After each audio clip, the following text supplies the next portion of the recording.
आज के इस वीडियो में हम एक ड्रॉप डाउन लिस्ट बनाने वाले हैं कैनवास टिकेंटर पे। और बेसिकली यहाँ पे ये जो वीडियो है एक पार्ट है पेंट सीरीज़ का, पेंट एप्लीकेशन सीरीज़ का, जहाँ पे हम पेंट एप्लीकेशन बनाने की कोशिश कर रहे हैं। तो अगर मैं इस प्रोग्राम को रन करूँ तो हमें एक आउटपुट मिलना चाहिए। Let's run this program. और यहाँ पे आप देख सकते हैं कि मैं कोई भी चीज़ ड्रॉ कर सकता हूँ, पेंसिल सेलेक्ट कर सकता हूँ और इरेजर सेलेक्ट करने के बाद इसे इरेज कर सकता हूँ और उसके बाद फिर पेंसिल सेलेक्ट करके कुछ लिख सकता हूँ। वेल यहाँ पे आप देख सकते हैं जब मैं इरेजर सेलेक्ट करता हूँ तो ये एक स्क्वायर बॉक्स बन जाता है, क्योंकि यहाँ पे मैंने कर्सर को चेंज किया है। और एक और मैं काम करूँगा जल्दी से, यहाँ पे मैं कर्सर को फिर से चेंज कर दूंगा किसी और चीज़ में यार, बेसिकली एरो में। जब भी मैं so it should work arrow, और यहाँ पे मैं इस चीज़ को यहाँ पे हटा दूंगा। Right, let's see whether it works और नॉट। यहाँ पे मैं सेव करूँगा प्रोग्राम को और इसको रन करूँगा यार, देखते हैं क्या होता है। तो यहाँ पे ये वर्क कर रहा है, पेंसिल वर्क कर रहा है, इरेजर इरेज कर सकता हूँ, पेंसिल पे क्लिक करूँ तो ये फिर से एरो हो गया। राइट, सो ये वर्क कर रहा है। अब यार हमारा मेन पॉइंट ये है कि आज की इस वीडियो में हम ड्रॉप डाउन लिस्ट बनाने वाले हैं। तो उसके लिए मैं क्या करूँगा, मैं फ्रेम 1 में ही ना, जैसे मैंने टूल्स फ्रेम बनाया उस तरीके से मैं एक और बेसिकली फ्रेम बनाने वाला हूँ। और मैं बता देता हूँ कि मैं क्या बनाने की कोशिश कर रहा हूँ। अगर मैं एमएस पेंट खोलूँ तो यहाँ पे आप देख सकते हैं कि मेरे पास ब्रशेस हैं और ये बेसिकली ड्रॉप डाउन लिस्ट है। आज मैं साइजेस का ड्रॉप डाउन लिस्ट बनाऊंगा। तो आप देख सकते हैं कि मैं स्ट्रोक साइज चेंज करना चाहता हूँ और डिफरेंट स्ट्रोक साइज को मैं ऐसे मेंशन करना चाहता हूँ इन माई पर्टिकुलर पेंट एप्लीकेशन। सो मेरा टारगेट ये है कि मुझे ये सेक्शन बनाना है। तो हमारा टूल्स हो चुका है, मुझे ये सेक्शन बनाना है। तो let's see how we can do it. तो उसके लिए मैं सबसे पहले जो मेरा पेंट एप्लीकेशन है ना, उसके टूल फ्रेम्स का मैं एक कॉपी बनाऊंगा और यहाँ पे मैं क्या करूँगा, यहाँ पे लिखूंगा मैं stroke size, I guess that would be fine.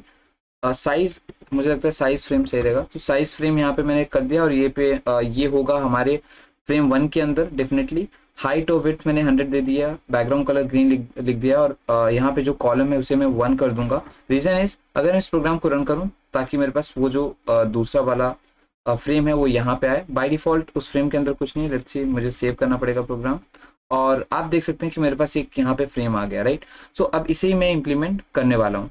तो यहाँ पे मैं जल्दी से क्या करता हूँ, यहाँ पे चीज़ों को ऐड करता हूँ inside my size frame.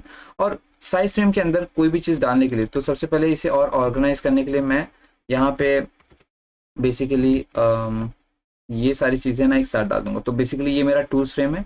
Tools frame के साथ में वो सारी चीज़ें रखूंगा जो टूल्स फ्रेम से रिलेटेड हैं। तो यहाँ पे मैं अपने बेसिकली टूल्स लेबल और ये फंक्शंस जो हैं इसको यहाँ पे लिख दूंगा और बेसिकली मैं जो है बाकी सारी चीज़ें यहाँ पे लिखने वाला हूँ जो कि साइज फ्रेम के अंदर आएंगे।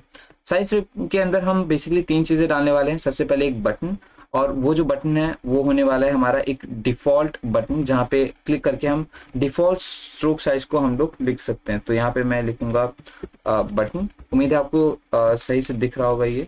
तो यहाँ पे मैं लिख दूंगा PUTTON और उसके बाद यार बटन यहाँ पे स्पेसिफाई करने के बाद मैं यहाँ पे लिखूंगा डिफ़ॉल्ट। सो डिफ़ॉल्ट का मतलब ये हुआ कि मैं बेसिकली अगर मैंने 5 पिक्सल्स साइज रखा है और उसके बाद मैं डिफ़ॉल्ट रखना चाहता हूँ जैसे कि 1 पिक्सल, तो वो यहाँ पे मैं क्लिक कर सकता हूँ। यहाँ मैं कमांड भी लिखूंगा but as of now let's go ahead.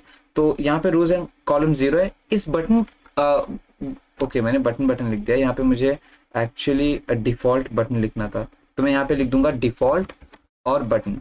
अब यार इसके नीचे मैं क्या करूंगा, मैं एंटर करूंगा और यहाँ पे मैं एक और चीज़ ऐड करने वाला हूँ जो कि है ड्रॉप डाउन लिस्ट।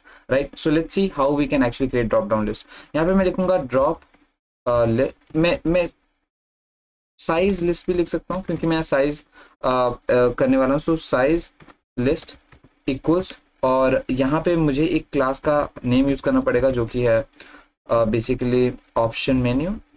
और यहाँ पे ऑप्शन मेन्यू सेलेक्ट करने के बाद मैं कुछ चीज़ें स्पेसिफाई करूँगा। सबसे पहले मुझे लिखना पड़ेगा फ्रेम 1, क्योंकि मैं इसे फ्रेम 1 नहीं, मैं इसे साइज फ्रेम के अंदर डालना चाहूँगा। तो साइज फ्रेम, और साइज फ्रेम की बाद यार मुझे एक और चीज़ स्पेसिफाई करनी पड़ेगी, वो है वेरिएबल।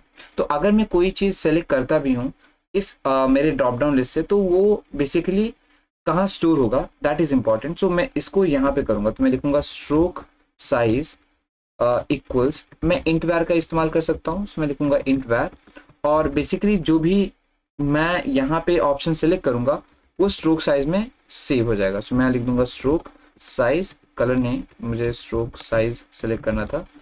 और इसके बाद मैं क्या करूँगा, यहाँ पे मैं ऑप्शंस लिखूंगा। तो ऑप्शंस के लिए मुझे ना एक लिस्ट बनाना पड़ेगा। तो मैं जल्दी से लिखूंगा ऑप्शंस इक्वल्स, और मैं लिस्ट बना दूंगा जैसे कि मैं लिख दूंगा 1, 2, 3, 4, 5, और यहाँ पे मैं एस्ट्रिक सिंबल डाल दूंगा, इसका मतलब मैं ये सारे ऑप्शंस को प्रोवाइड करना चाहता हूँ यहाँ पे, दैट्स इट। और फाइनली मैं इसे ग्रेड कर दूंगा, तो साइज लिस्ट डॉट ग्रेड, और एज यू ऑलरेडी नो मैं रो 0 पे ऑलरेडी एक डिफॉल्ट बटन डाल चुका हूँ, तो मैं इसे रो 1 पे रखूंगा और जो कॉलम है उसे 0 ही रखूंगा। तो सेव करते हैं यार, और इस प्रोग्राम को मैं रन करूंगा, देखते हैं ये किस तरीके से वर्क करता है। तो यहाँ पे आप देख सकते हैं ये परफेक्टली वर्क कर रहा है। एक प्रॉब्लम आ गया यार कि लगता है कि मैंने इसे बटन के अंदर ही डाल दिया, एक सेकेंड। तो यहाँ पे ये रो 0 में है, ये रो 1 में है, so technically it should work.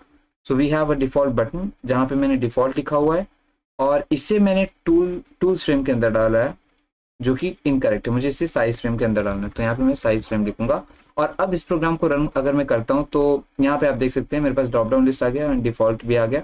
एक लेबल क्रिएट करना चाहूंगा यार एट द एंड, और वो जो लेबल है बेसिकली उसे मैं इसलिए क्रिएट करूंगा क्योंकि मैंने जैसे यहाँ पे टूल्स लिखा है, अगर मैं इस प्रोग्राम को रन करूँ तो आप देख सकते हैं यहाँ पे मैंने टूल्स लिखा है सिंपली, ये कोई बटन नहीं है।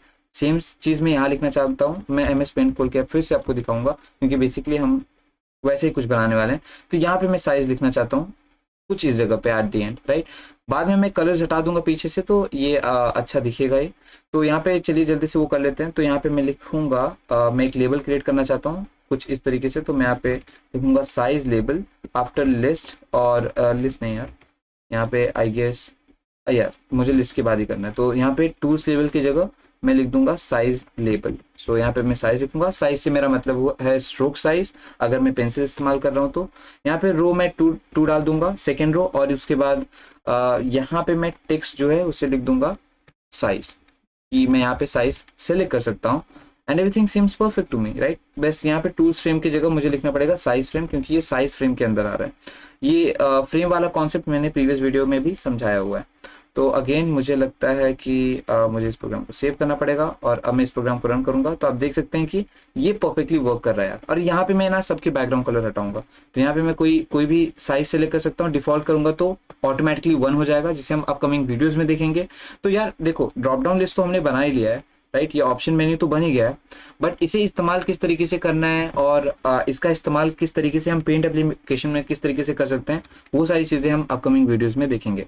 एज ऑफ नाउ जल्दी से मैं काम करता हूँ, मैं रिमूव कर दूंगा ये बैकग्राउंड कलर्स को, क्योंकि मुझे उनकी अभी आवश्यकता नहीं है, राइट। तो यहाँ से भी मैं रिमूव कर दूंगा इस चीज़ को टूल्स फ्रेम से, और टूल्स फ्रेम के बाद हमारे पास है ये दूसरा वाला फ्रेम जो कि हमारा साइज फ्रेम, और साइज फ्रेम से भी मैं इस ग्रीन कलर को हटा दूंगा। अब ये थोड़ा सा बेटर दिखना चाहिए, अगर मैं इसको रन करूं तो आप देख सकते हैं कि ये परफेक्टली वर्क कर रहा है। आगे आने वाली वीडियोस में मैं इसमें बॉर्डर भी ऐड कर दूंगा, जिसकी वजह से ये और भी ज़्यादा निखर के आएगा, और मुझे लगता है तब ये और भी ज़्यादा अच्छा लगेगा। तो उम्मीद है आपको ये समझ में आ गया होगा कि किस तरीके से हम लोग basically size drop down list बना सकते हैं, या फिर ऑप्शन मेन्यू बना सकते हैं इन कैनवास टिकिंटर, right. That's all for today's video, bye.